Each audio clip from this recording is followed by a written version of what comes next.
ఆపదామపహర్తారం దాతారం సర్వసంపదాం లోకాభిరామం శ్రీరామం భూయో భూయో నమామ్యహం. సుప్రభాతం ఛానల్ ప్రేక్షకులందరికీ నమస్కారం.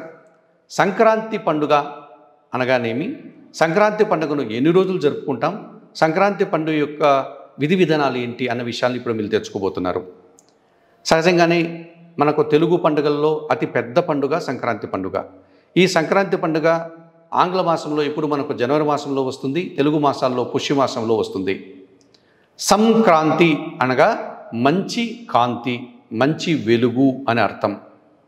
సూర్యభగవానుడు మకర రాశిలోనికి ప్రవేశించడం వల్ల సంక్రాంతి పండుగ ప్రారంభిస్తాము. ఈ సంక్రాంతి పండుగ రోజు సూర్యభగవానుడికి పూజలు నిర్వర్తించడం, మనకు కొత్తగా రైతులకు వచ్చినటువంటి పంటల నుంచి సేకరించినటువంటి ధాన్యంతో నైవేద్యాన్ని తయారు చేసి వారికి అందించడం.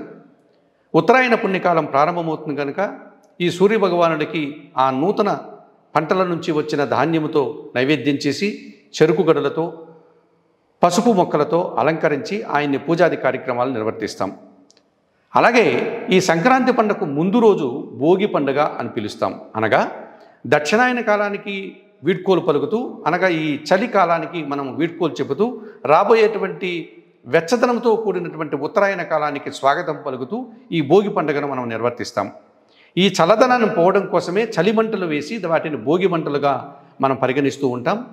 అలాగే చిన్నపిల్లలకు భోగి పళ్ళను వారి తల మీదన పోసి వారికి తలస్థానాది కార్యక్రమాలు నిర్వర్తిస్తూ ఉంటాం. అనగా సంక్రాంతి పండుగ, ఈ పెద్ద పండుగ 3 రోజుల పండుగ. 2024 జనవరి నెల 14వ తారీఖు ఆదివారం భోగి పండుగ వచ్చింది. 2024 జనవరి నెల 15వ తారీఖు సోమవారం సంక్రాంతి పండుగ జరుపుకుంటున్నాం. ఇక 3వ రోజు 2024 జనవరి నెల 16వ తారీఖు మంగళవారం రోజున కనుమ పండుగ అనగా పశువుల పండుగ జరుపుకుంటాం. రైతులకు సహాయం చేసేటువంటి ఈ పశువులు ఏవైతే ఉన్నాయో, అనగా ఆవులు, ఎద్దులు ఇలాంటి జంతుజాలాన్ని, పెంపుడు జంతువులన్నింటి కూడా ఆ రోజు అలంకరించి వాటికి మంచి ఆహారాన్ని అందించి వాటితో కూడినటువంటి పండుగను నిర్వర్తించుకునేటువంటి సాంప్రదాయం మనకు గ్రామీణ వాతావరణంలో కనిపిస్తుంది. ఈ 3 రోజుల పండుగ రోజుల్లో కూడా సూర్యోదయానికి ముందుగానే ఇంటిల్లపాది నిద్రలేసి తలస్నానం ఆచరించి ఇంటి ముంగిట ఆవు పేడతో అలంకరించి, ఆవు పేడను గొబ్బెమ్మలుగా తీర్చి గుమ్మడి పువ్వులతో అలంకరించి సూర్యభగవానుడికి స్వాగతం పలుకుతూ మిత్రులను, బంధువులను అందరినీ పిలిపించి నూతన వస్త్రాలు ధరించి పిండి వంటలతో ఆహార పదార్థాలన్నీ కూడా చేసుకుని సంతోషంగా జరుపుకునేటువంటి, సంతోషకర వాతావరణంలో జరిపేటువంటి ఒక పల్లె పండుగ ఈ సంక్రాంతి పండుగ. ఈ సంక్రాంతి పండుగ మనము నిర్వర్తించుకుంటూ మన మిత్రులకు, బంధువులకు కూడా ఈ పండుగను మనం పరిచయం చేసుకుంటూ మనం వండిన పదార్థాలను కూడా అందరికీ పంచిపెడుతూ మనతో జీవనం సాగించేటువంటి ఆవులు కానీ, ఎడ్లు కానీ, కోళ్ళు కానీ, ఇతర జంతువులకన్నిటి కూడా అలంకరించి వాటిని కూడా పూజించి సంతోషంగా వాటికి కూడా ఆట పోటీలు నిర్వర్తించి ఆనందంగా జరుపుకుంటాం. అలాగే గాలిపటాలు ఎగురువేస్తూ ఉంటాం.